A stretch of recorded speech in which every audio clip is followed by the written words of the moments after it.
If you want to do something extraordinary, you have one job. Leave your fellow humans in awe. But my thesis in life is it doesn't matter who you are today. It certainly doesn't matter how you were born. The only thing that matters is who you want to become and the price you're willing to pay to get there. I think that Ray Dalio said it best. I don't know that the life that I have lived is better than somebody who wanted to live a stress-free, quiet life. I only know it's the only life I could have lived. And that's how I feel about the pursuit of greatness. What I'm going to talk about up here is that. I'm going to talk about wanting to become extraordinary, to transform yourself into something that is truly undeniable, to become so good that they can't ignore you. And that has been truly what I've tried to do with my life. But I don't prescribe it for everybody. I'm not saying that this is the only way to live your life. I'm just saying it's the only way that I could have lived mine. What you build your self-esteem around matters. And whether you realize it or not, each and every one of you has something that sits at the core of how you feel about yourself. And from that, your identity, your sense of self-worth, your self-esteem, it is all built around that thing. Now, when you think about my job as a parent, as an entrepreneur, as an athlete, as a speaker, as a whatever you want to be, you've got to get so good at that thing that when people see you do it, you make them experience the most potent human emotion, and that is awe. To get that good is a terrifying journey of self-discovery and confronting who you really are. Because you cannot make change until you acknowledge where you're actually at. If you understand where you're weak, then you know where to spend your time building skills. To me, the gap between where you are now and where you want to go is a gap of skill set. There will be an extraordinary price to pay, but you can go in any direction. Now, I don't think that we're born blank slates, but we are so close to that. To worry about where your limits are is to miss how much you can improve. So focus on how much you can improve. Now, the irony is I start about as far from pursuing greatness as you're ever going to get. And my parents taught me to be a good employee, to keep my head down, do as little work as possible, and avoid punishment at all costs. And that was real. That was my existence. I cheated my way through high school because I knew that I needed to get good grades, but I didn't want to put in the work. I went into the workforce. My dad thought for sure that having me do essentially menial labor jobs would teach me that I didn't want to do that, but it also made me sort of numb to that kind of work. And so I worked in a paint factory, I worked in a door factory, I worked in a paint warehouse, a paint store. My dad happened to work for a paint company, hence the theme. And I was too lazy to go get a different job. And so I literally just always took whatever was before me. But I had this sense that I could do more, that I could be more, that there was something that I was meant to do. I didn't know what that was exactly. I had a love for filmmaking, to be sure, and I've had that love since I was a little kid. But I had no idea how that was going to play itself out. Now, the irony of my life is when I went to leave for college, I almost chickened out. In fact, I did chicken out. And the only reason that I ended up going to college was my mom forced me to.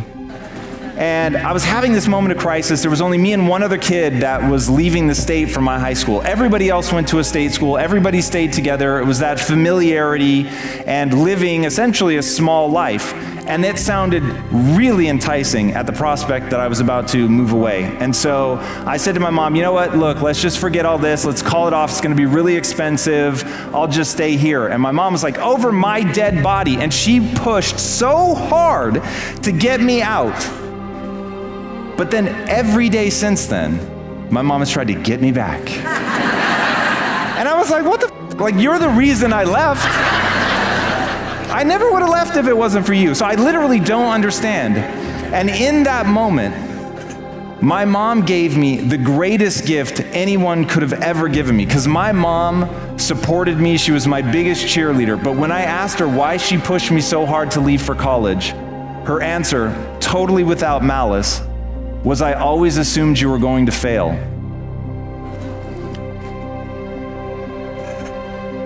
You didn't have the drive. She was like, you were so lazy in high school. But I didn't want you to live a life of what if. I didn't want you to wonder what your life would have been like if you had at least tried. But you didn't show any signs of being capable of doing what you've gone on to be capable of doing.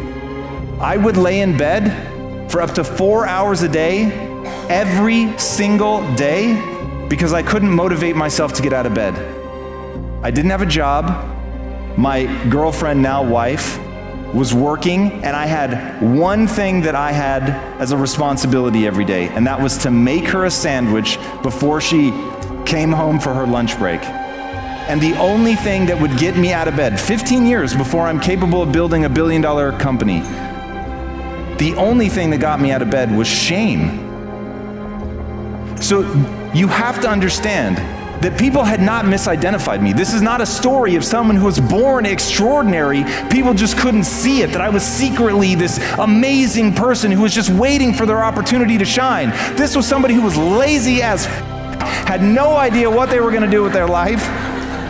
I had no idea how I was gonna pull it off. I was absolutely terrified. Every time I looked in the mirror, I saw me staring back, and I knew how lazy I was. I knew how afraid I was. I knew how insecure I was. I knew that at my core, I wanted people to like me, and I was terrified that they had every reason in the world not to like me. But instead of becoming someone who was worthy of self-respect, who was worthy of their respect, all I was trying to do was campaign. I was trying to posture.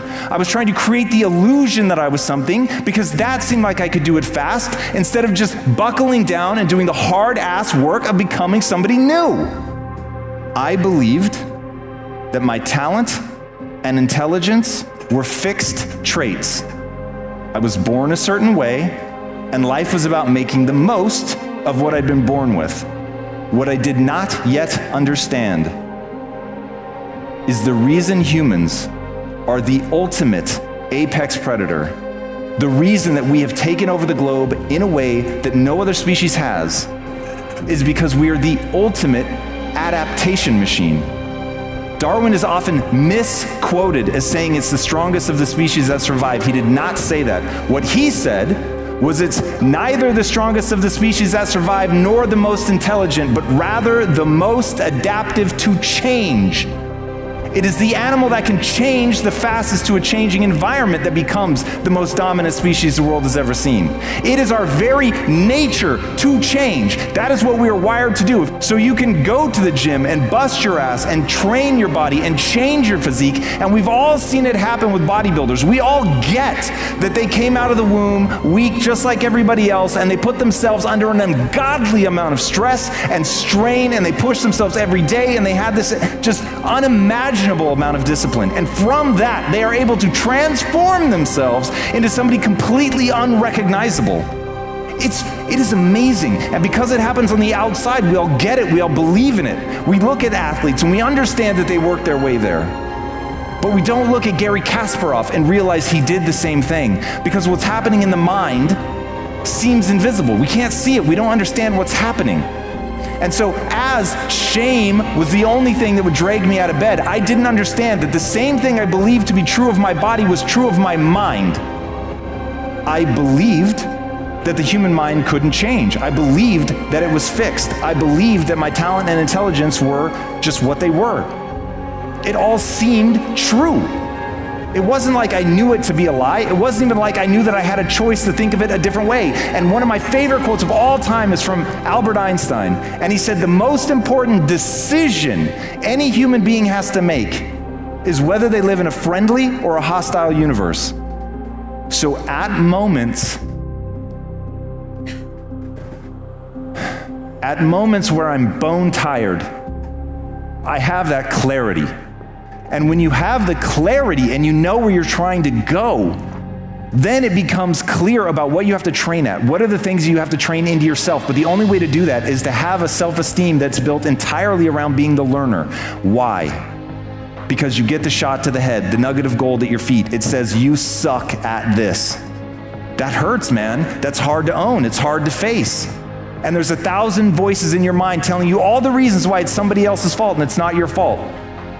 But the reality is, the moment you do that, you're giving away your power because you're not looking for a way to change.